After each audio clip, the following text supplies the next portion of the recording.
போட்டித் தேர்வர்களின் துணைவன். அடுத்து நம்ம பார்க்க போகிறது ஹிஸ்ட்ரி ஆஃப் தமிழ் சொசைட்டியில் தமிழ் சமுதாய வரலாறில் பார்ட் 2. இப்போ நம்ம சங்க காலகட்டத்தில் சேர சோழ பாண்டியர்களை பற்றி பார்த்தாச்சு இல்லைங்களா. அடுத்து நம்ம என்ன பார்க்க போகிறோம் அப்படின்னா, அவங்களோட காலகட்டத்தில் இருந்த சமூகம் எப்படி இருந்தது, சங்க காலத்தின் சமூகம்.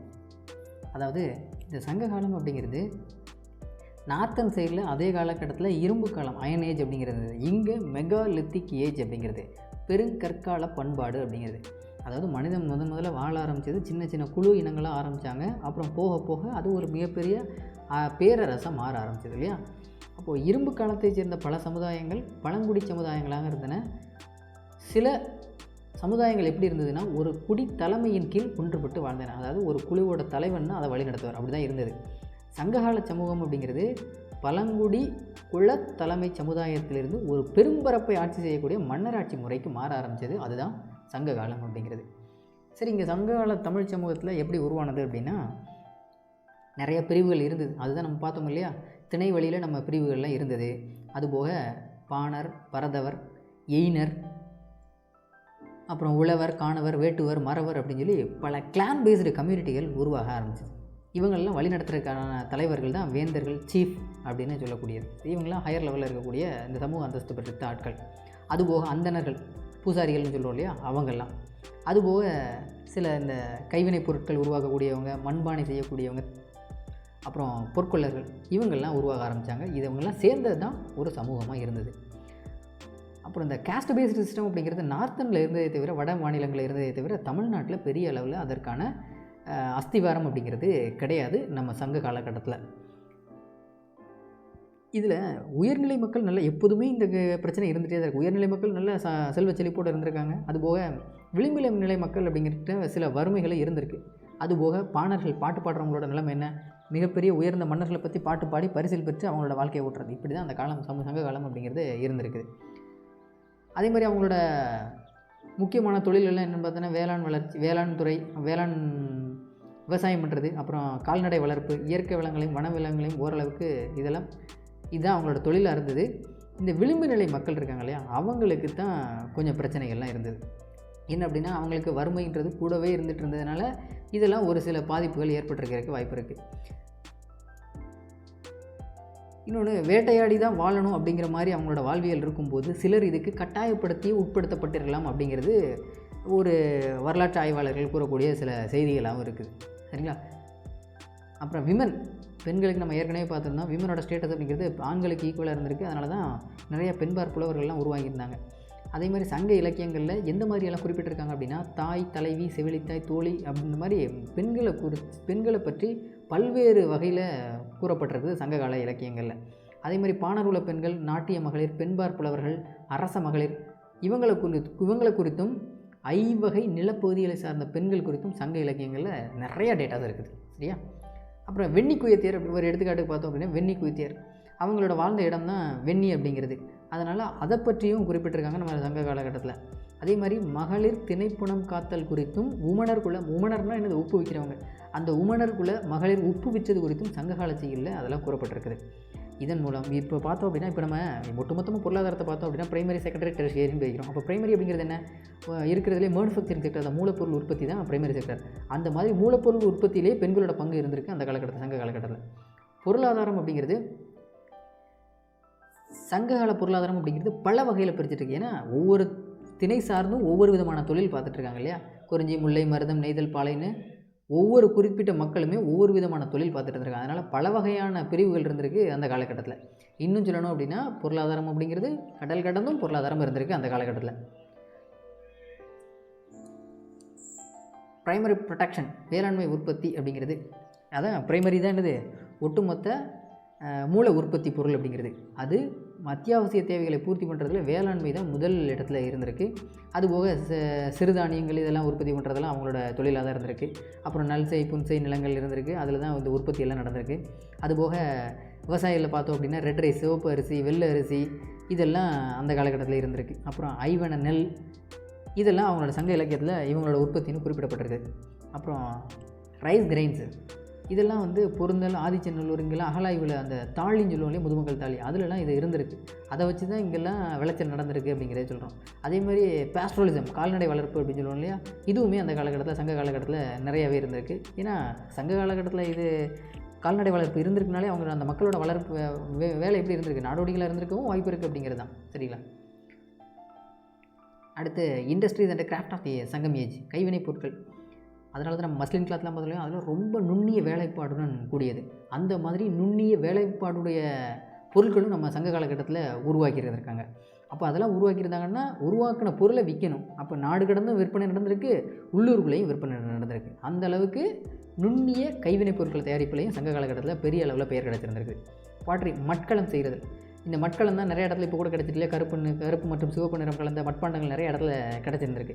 ஏன்னா மட்பாண்டம் அப்படிங்கிறது இப்போ தான் நமக்கு சில்வர் வேரில் இருக்குது, அப்போல்லாம் அதெல்லாம் கிடையாது. அதெல்லாம் அடிப்படை தேவையாக மட்கலம் தான் அவங்களுக்கு இருந்திருக்கு. அதில் தான் செந்நிற வண்ணம் பூசி வெள்ளை கோடுகள்லாம் வரைஞ்சது, அந்த மாதிரி ரவுலட்டட் பாட்ரிஸ் எல்லாம் கண்டுபிடிச்சிருந்திருக்காங்க இல்லைங்களா. அப்புறம் அயன் ஸ்மெல்டிங் இண்டஸ்ட்ரி.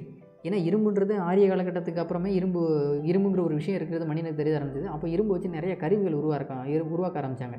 இரும்பை கருவியாக்கணும் அப்படின்னா அப்போ உருவுக்கிறதுக்கான அந்த ஆலைகள்லாம் இருந்திருக்கு. அது நம்ம கொடுமணல், குட்டூருங்கெல்லாம் இரும்பு உருக்கும் ஆலைகள்லாம் இருந்திருக்கு. அப்போ ஆலைகள் இருந்ததுன்னா அந்த பிளாக் ஸ்மித் அவங்களும் இருந்திருக்காங்க. அப்போது விவசாயத்துக்கான கருவிகளை இதுவரைக்கும் மரக்கருவிகளை வச்சு பயன்படுத்தி இருந்தாமல் இப்போ இரும்பையும் சேர்த்து பயன்பட ஆரம்பித்தாங்க. அதே மாதிரி போர் முனைகளில் இரும்போட முக்கியத்துவம் அப்படிங்கிறது அதிகம் உருவாக ஆரம்பிச்சது. ஸ்டோன் ஆர்னமெண்ட்ஸை கல்லால் நிறைய அணிகலன்கள் செய்ய ஆரம்பித்தாங்க. அதில் முக்கியமானது இந்த கர்னீலியன் ஸ்டோன்லாம். அதிலலாம் இன்ஸ்டாக்லேயோ அப்புறம் அப்படிங்கிற மாதிரி சில மெத்தட்ஸ்லாம் பயன்படுத்தி தான் அவங்க அந்த கர்னீலியன் ஸ்டோன்ஸில் டிசைன்ஸ்லாம் உருவாக்கியிருந்தாங்க. வெறும் கல்லை வச்சு இது ஆபரணங்கள் தயாரித்தது நம்ம சங்க காலகட்டத்தில். அதுபோக தங்கம், வெள்ளி, அப்புறம் செம்பு, இதுலேயுமே நிறையா ஆர்னமெண்ட்ஸ்லாம் உருவாக்கியிருக்காங்க சங்க காலகட்டத்தில். அப்புறம் செவ்வ நதிக்கல் அமித்திஸ்ட், அப்புறம் செம்மணிக்கல் கர்னீலியன், இதுலேயும் நிறைய அழகிய வேலைப்பாடுடன் கூடிய அணிகலன்கள், நிறைய மைனூட் ஒர்க்ஸ் அதெல்லாம் பண்ணி நிறைய ஆர்னமெண்ட்ஸு உருவாக்கியிருக்காங்க. இதெல்லாம் பெருங்கற்கால நினைவு சின்னங்களில் குறிப்பிடப்பட்டிருக்கு. கோல்டு ஜுவல்லரி, தங்க ஆபரணங்கள், தங்கத்தால் செஞ்ச ஆபரணங்கள் ஆண்களும் அணிஞ்சிருக்காங்க, பெண்களும் அணிஞ்சிருக்காங்க. எவிடன்ஸ் ஆஃப் கோல்டு ஸ்மெல்டிங், தங்கத்தை உருக்குனதுக்கான சான்று எங்கே கிடச்சிருக்கு அப்படின்னா பட்டணம், அது கேரளாவில் இருக்குது. ஏன்னா அங்கே தோண்டி எடுக்கும்போது நமக்கு இதெல்லாம் தெரியுது. மெகாலித்திக் சைட்ஸ் அப்படிங்கிறது பெருங்கற்கால பண்பாடு. அதை சேர்ந்து அகழாய்வு களங்கள் எங்கெல்லாம் இருந்திருக்கு அப்படின்னா ஆதிச்சநல்லூர், கொடுமணல், அப்புறம் அரிக்கமேடு, கீழடி, அப்புறம் கேரளாவில் இருக்கக்கூடிய பட்டணம், இங்கெல்லாம் நமக்கு அகழாய்வு பண்ணும்போது இந்த தங்கங்கள்லாம் கிடச்சிருந்துருக்கு. அப்புறம் கிளாஸ் பெட்ஸ், கண்ணாடி மணிகளை சிலிக்கா கண்டிப்பாக வந்து மண் அதிலிருந்து எடுத்து அதை உலையில் போட்டு உருக்கி அதிலிருந்து கண்ணாடி மணிகளை வேறு கலரில் வண்ணம் தீட்டி அதை ஒரு ஆர்னமெண்ட்ஸை உருவாக்கியிருந்திருக்காங்க. அதுக்கான சோர்ஸ் எங்கே கிடச்சிருக்கு அப்படின்னா அரிக்கமேடு, அப்புறம் குடிக்காடு அப்படிங்கிற நியர் கடலூர் பக்கம், இங்கெல்லாம் கிளாஸ் பெட்ஸ் இண்டஸ்ட்ரியே இருந்ததாக நமக்கு ஆதாரங்கள் கிடச்சிருந்துருக்கு. அப்புறம் pearl fishery and shell bangle, முத்து குளிக்கலும் சங்கு வளையல்களும், கீழடை அகலாய்வில் இப்போ நம்ம சிவகங்கை பக்கம் அகலாய்வு நடந்துட்டு இருக்கு இல்லையா, அங்கெல்லாம் முத்து கிடச்சிருந்துருக்கு. அப்போ ஏன்னா முத்து குளிக்கும் தொழில் அப்படிங்கிறது முக்கியமாக இருந்திருக்கு இல்லையா, பேர்ல் ஃபிஷிங் அப்படிங்கிறது ரொம்ப முக்கியமானது இருக்குது. அதே மாதிரி சங்குகளை வச்சு வளையல் செய்கிறது, இதெல்லாம் அந்த காலகட்டத்தில் இருந்திருக்கு. இதெல்லாம் எங்கே கிடச்சிருக்கு அப்படின்னா நம்ம பாம்பன் கடல் பகுதி இருக்கு இல்லையா, அங்கெல்லாம் நிறைய கிடச்சிருந்துருக்கு. அதே மாதிரி கைவினை கலைஞர்கள் இருக்காங்க இல்லையா, கிராஃப்ட் ஒர்க்கர்ஸ், அவங்களாம் நிறையா வளையல்கள்லாம் செஞ்சுருக்காங்க அந்த காலகட்டத்தில். அதே மாதிரி நிறையா நமக்கு ஆர்கியாலஜிக்கல் சைட்ஸில் கிடச்சதெல்லாம் நிறைய கிராஃப்ட் ஒர்க்ஸ் சார்ந்து, அது முக்கியமாக ஃப்ராக்மெண்ட்ஸ் ஆஃப் பேங்கிள்ஸ், உடஞ்ச வளையல்கள், அதெல்லாம் நிறைய இடத்துல கிடச்சிருக்கு. அதே மாதிரி பெண்கள் வந்து சங்கு வளையல்கள் அணிந்தார்கள் அப்படின்னு சொல்லி சங்க இலக்கியங்களையும் குறிப்பிடப்பட்டிருக்குது. டெக்ஸ்டைல்ஸ், துணி நெசவும் நம்மளோட முக்கிய தொழிலாக இருந்திருக்கு. அதான் மஸ்லின் கிளத்தில் நம்ம பார்த்துருந்தோம் இல்லையா. இதுக்கான ஆதாரங்கள் எங்கே கிடச்சிருக்கு அப்படின்னா ஸ்பிண்டில் ஒர்க்ஸ் எல்லாம் கொடுமணலில் கிடச்சிருந்துருக்கு. அப்போ அதுபோக கலிங்கத்தில் தனியாக ஒரு கார்மெண்ட்ஸே இருந்ததெல்லாம் சங்க இலக்கியங்களில் குறிப்பிட்டிருக்காங்க. பெரிப்ளஸ் ஆல்சோ மென்ஷன்டு, பெரிப்ளஸ் அப்படிங்கிற ஒரு நூலில் தமிழகத்தில் வெரைட்டி ஆஃப் டெக்ஸ்டைல்ஸ் நிறையா ப்ரொடியூஸ் பண்ணியிருக்காங்க அப்படின்னு சொல்லி எடுத்துருக்காங்க. அப்புறம் ஸ்பிண்டில் ஒர்க்ஸ் அப்படிங்கிறது நூற்பு அப்படிங்கிறது, அதாவது காட்டன் பருத்தியிலேருந்து நூற்பு எடுக்கக்கூடியது கருவி, அதெல்லாம் அந்த காலகட்டத்தில் இருந்திருக்கு. Exchange, trade, merchants and trade routes, பண்டமாற்றம், வணிகம், வணிகர்கள் மற்றும் வணிக பெருவழிகள், நெல் முதலான தானியங்கள், கால்நடை வளர்ப்பு, கைவினைப் பொருள் தயாரிப்பு போன்றவை குறித்து அறிந்தோம். அதாவது அந்த காலகட்டத்தில் நெல் உற்பத்தி, அதுபோக கால்நடை வளர்ப்பு, இதெல்லாம் அவங்களோட தொழிலாக தான் இருந்திருக்கு.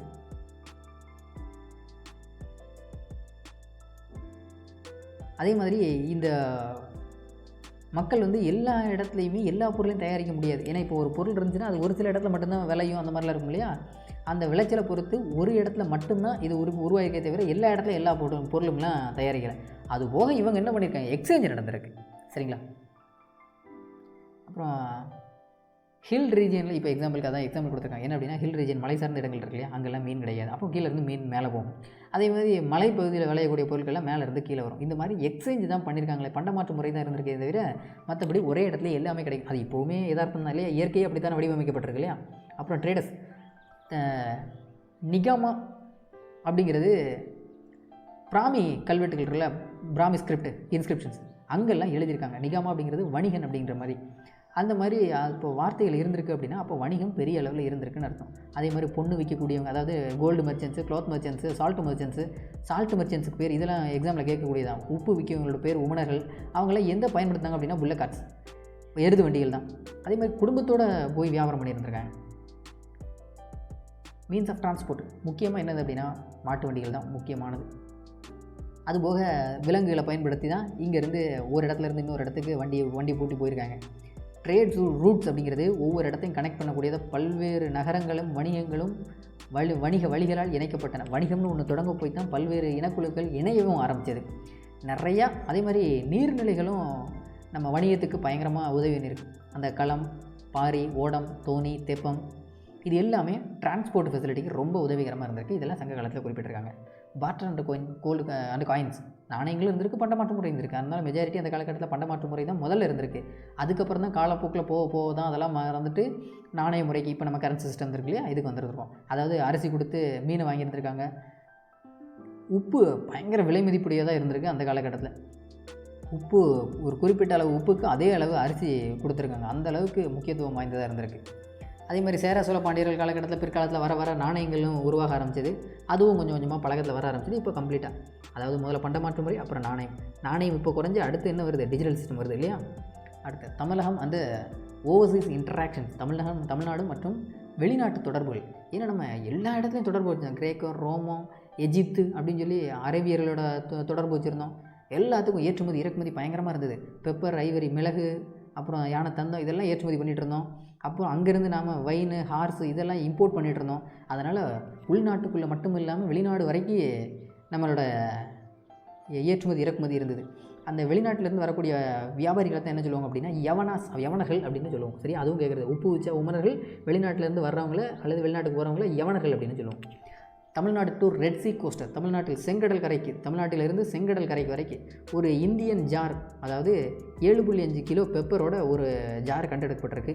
எங்கே, செங்கடல் துறைமுகத்தில். அப்போது அது எப்படி நம்ம அந்த இதில் தமிழ் பிராமி ஸ்கிரிப்ட் இருந்திருக்கு. அதை வச்சு தான் முடிவு பண்ணியிருக்காங்க நமக்கும் அவங்களுக்கும் தொடர்புகள், அதாவது வணிகம் நடந்திருக்கு அப்படிங்கிறது. அப்புறம் சீ கோஸ்ட், அதாவது எஜிப்தோட கடற்கரையில் பெர்னெக்கே அப்படிங்கிற துறைமுகத்தில் அங்கேயும் தமிழ் பிராமி ஸ்கிரிப்ட் கொண்ட சில மட்பாண்டங்கள்லாம் கண்டுபிடிச்சிருக்காங்க. அதில் பனையோரி, கண்ணன் அல்லது சாத்தன் இந்த மாதிரியான பெயர் எழுதப்பட்ட மட்பாண்டங்கள் கண்டுபிடிச்சிருக்காங்க. அதனால தான் நம்மளோட ட்ரேட் அப்படிங்கிறது பல்வேறு தளங்களுக்கு கொண்டு போனதாக சங்க காலகட்டத்தில் எழுதப்பட்டிருந்திருக்கு. அப்புறம் பெரும்பாட்டன் கல் அப்படிங்கிறது, அதாவது கல்லில் பெரும்பாட்டன் கல் அப்படின்னு பெயர் பொறித்து இருந்திருக்கு. அது எங்கே இருந்திருக்கு அப்படின்னா தாய்லாந்தில் குன்லுக்பேட் அப்படிங்கிற இடத்துல, தெற்கிழக்கு ஆசியாவில். இதெல்லாம் நம்மளோட சங்க இலக்கியத்திலே குறிப்பிட்டிருக்காங்க. அதாவது பெரும்பாட்டன் அப்படிங்கிறது வரலாற்றில் என்ன சொல்லப்படுது அப்படின்னா ஒருவேளை கோல்ட் ஸ்மித்தாக இருக்கலாம் அப்படிங்கிறது தான். 100% இல்லை, இதெல்லாம் ஒரு யூகத்தில் தான். இந்த சவுத் ஈஸ்ட் ஏசியா இருக்கு இல்லையா, இதெல்லாம் தமிழ் இலக்கியங்களை என்ன பேரில் சொல்கிறாங்க அப்படிங்கிறது கூட கேட்கலாம். அது சுவர்ண பூமி அப்படின்னு. தென்கிழக்கு ஏசியாவை சங்க இலக்கியங்களில் சுவர்ண பூமி அப்படின்னு சொல்லியிருக்காங்க. சரிங்களா. அப்புறம் emergence of towns and ports, நிறைய துறைமுகங்கள் உருவாக ஆரம்பிச்சு, நகரங்கள் உருவாக ஆரம்பிச்சு. ஏன்னா அதோட தோற்றம் தான் இன்றைக்கி வரைக்கும் இருக்குது இல்லையா. நிறையா சிட்டிஸ் டெவலப் ஆச்சு. அதுவும் பிரிக் பில்டிங்ஸ், அதாவது செங்கல்லால் கட்டப்பட்ட கட்டிடங்கள் உருவாக ஆரம்பிச்சது. ரூஃப் டைலு, ரிங் வெல்லு நிறையா உருவாக ஆரம்பிச்சது. அதில் டவுன்ஸ் எல்லாம் பார்த்தோம் அப்படின்னா டவுன்ஸு, போர்ட்ஸு, அரிக்கமேடு, காவேரி பூம்பட்டினம் அல்லது புகார், அப்புறம் அழகன்குளம், கொர்க்கை, பட்டணம் கேரளாவில், இதெல்லாம் முக்கியமான துறைமுக நகரங்களாகவும் இருந்தது. அர்பனைசேஷன் அப்படிங்கிறது கொஞ்சம் கொஞ்சமாக டெவலப் ஆக ஆரம்பிச்சது சங்க காலகட்டத்தில். அப்புறம் காஞ்சிபுரம், உறையூர், கரூர், மதுரை, கொடுமணல் இதெல்லாம் முக்கியமான இன்லேண்ட் ட்ரேட் சென்டர்ஸ், உள்நாட்டு வணிக மையங்களாக இதெல்லாம் இருந்தது. இங்கேருந்து தான் நிறையா பொருட்கள் வெளிநாடுகளுக்கு ஏற்றுமதியும் தொடங்க ஆரம்பிச்சது. நிறைய இடத்துல கிராமங்கள் எல்லாம் உருவாக ஆரம்பிச்சது. கிராமங்கள், நகரங்கள் எல்லாம் நகரமயமாதல் கொஞ்சம் கொஞ்சமாக தொடங்க ஆரம்பிச்சது. அப்புறம் வேறு என்ன பொருட்கள்லாம் இங்கே கிடச்சிது அப்படின்னா, பிரான்ஸ் வெசல்ஸ், வெண்கலத்தினால பொருட்கள், பேர்ட்ஸ், மணிகள், ஷெல் பேங்கிள்ஸ், சங்கு வளையல்கள், அப்புறம் பாட்டறை மட்பாண்டங்கள், இதில் எல்லாமே தமிழ் எழுத்து பொறிக்கப்பட்டிருந்தது. அதுதான் மிகப்பெரிய ஆச்சரியம். அதனால தான் நம்மளோட வரலாறு அப்படிங்கிறது மிக நீண்ட நெடுங்காலமானது அப்படின்னு சொல்லப்படுது. ஃபெய்த் அண்ட் பிலீஃப் சிஸ்டம், நம்பிக்கைகளும் வழிபாட்டு முறைகளும். அதாவது நம்மளோட பொறுத்தளவுக்கு இயற்கை வழிபாடு அப்படிங்கிறது ரொம்ப இருக்குது. ஏன்னா அப்போ தான் ஜாதிய வழிமுறையோ இல்லை பெரிய கோவில் கட்டி கடவுளை வழிபடுறதோ அப்படிலாம் கிடையாது. நம்மளோட வழிமுறை அப்படிங்கிறது இயற்கை சங்க காலத்தில் இயற்கை தான். அது மட்டும் இல்லாமல் மூதாதையர் வழிபாடு இருந்தது. அதே மாதிரி யாராவது வீரர்கள் போரில் தியாகம் செஞ்சுருந்தாங்க அப்படின்னா அவங்களோட வழிபாடு இருந்தது. அதுபோக அந்தந்த திணைக்கான வழிபாடு இருந்தது. குறிஞ்சி, முல்லை, மருதம், நெய்தல் இருந்தது இல்லையா, அதுக்கான வழிபாடு இருந்தது. இதெல்லாம் வழிபாடு இருந்ததுன்னு எதில் குறிப்பிட்டிருக்காங்க அப்படின்னா, நம்மளுடைய மிக பழமையான இலக்கிய நூலான தொல்காப்பியத்தில் குறிப்பிட்டிருக்காங்க. எல்லாமே அதான் சொன்ன மாதிரி தான், வீரமரணம் எய்திய வீரர்களையும் தமது மூதாதையர்களையும் அதிக அளவில் வழிபட்டன. அதுபோக இயற்கையை பற்றி வழிபட்டிருக்காங்க. இது எல்லாமே நம்மளோட தமிழ் பிராமி ஸ்கிரிப்டில் அந்த காலகட்டத்திலே குறிப்பிட்டிருக்காங்க. அதுவும் நமக்கான ஒரு சில சோர்சஸ் தான், ஹிஸ்டாரிக்கல் சோர்சஸ் தான். அப்போது சங்க காலகட்டத்தில் முழுவதுமாக இந்த முறைகள் மட்டும்தான் இருந்தது அப்படின்னா, புத்திசமும் அங்கங்கே கொஞ்சம் கொஞ்சமாக தொடங்கியிருக்கு. ஏன்னா புத்திசம், ஜெயினிசம் எல்லாம். அடுத்த கல்ச்சர் ஆஃப் ஆர்ட்ஸ், நுண்கலைகள், அது தீவிரமாக இருந்திருக்கு. அதாவது சமய சடங்குகள் ஏதாவது நடந்தாங்க அப்படின்னா அங்கே ஆடக்கூடிய டான்ஸ்னு ஒன்று இருக்குது. அதுக்கு பேர் வெறியாட்டம் அப்படின்னு பேர். இதெல்லாம் நம்ம அந்த வேல்பாரி புத்தகத்திலே ஐயா வெங்கடேசன் அவர்கள் குறிப்பிட்டிருப்பாங்க. அதே மாதிரி செய்யுள் இயற்றுதல், இசைக்கருவிகளை இசைத்தல், நடனமாதல், இதெல்லாம் பயங்கரமான ஆர்ட்டாக இருந்திருக்கு அந்த காலகட்டத்தில். அதே மாதிரி முக்கியமானது உணவு முறைகள். அதுக்கெல்லாம் மடைநூல் அப்படிங்கிற ஒரு புக்கே இருந்திருக்கு உணவு சமைக்கிறத பற்றி. அதே மாதிரி மை தீட்டுவதற்கு மெல்லிய, அதாவது கண்ணில் ஐப்ரோ இருக்கு இல்லையா, அதில் கோல் ஸ்டிக்ஸ் எல்லாம் பயன்படுத்தியிருக்காங்க. அதெல்லாம் அந்த காலகட்டத்திலே அந்த மேக்கப் இன்ஸ்ட்ருமெண்ட்ஸ்லாம் இருந்திருக்கு. அதுக்கான அகலாய்வுலையும் இதுக்கான சான்றுகள்லாம் கண்டெடுக்கப்பட்டிருக்கு. அதனால தான் மக்கள் இன்றைக்கி நேரத்தில் இல்லை, அந்த காலகட்டத்திலேருந்தே தன்னை அழகூட்டக்கூடிய அழகு சாதன பொருட்களுக்கு அதிக முக்கியத்துவம் கொடுத்துருக்காங்க சங்க காலகட்டத்திலே. ஓகேவா? இப்படி தான் நம்மளோட சங்க காலம், history of Tamil society, Tamil சமுதாய வரலாறு அப்படிங்கிறது இவ்வளவு நீண்ட நெடிய பெருமையும் வரலாற்று சிறப்புமிக்க தகவல்களையும் கொண்டுள்ளது அப்படிங்கிறது தான் நம்மளுடைய தமிழ் சமுதாய வரலாறு. சரிங்களா? தேங்க்யூ.